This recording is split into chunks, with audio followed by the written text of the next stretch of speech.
words na Caesarea Philippi, si Jesus, he chose the place when or where to ask the question, who am I?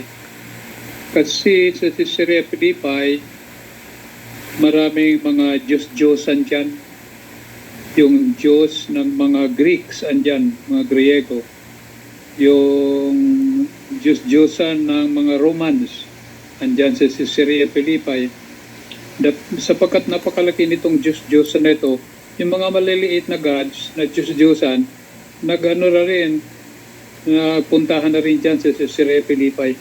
So very strategic yung place na pinili ni Jesus before he asked, in the midst of all these gods, who am I for you?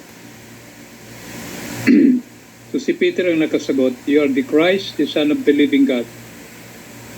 So in-apply ko ito sa sarili ko.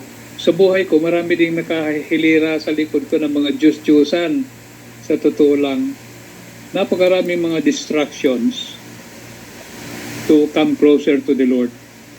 Andyan yung social media, cellphones, TV, yan. Tapos lakad ng mga barkada. Even yung health ko, kung minsan nagiging Diyos-Diyosan eh. Kasi I become too much concerned with my health, with my bad health, that I forget that the Lord is there.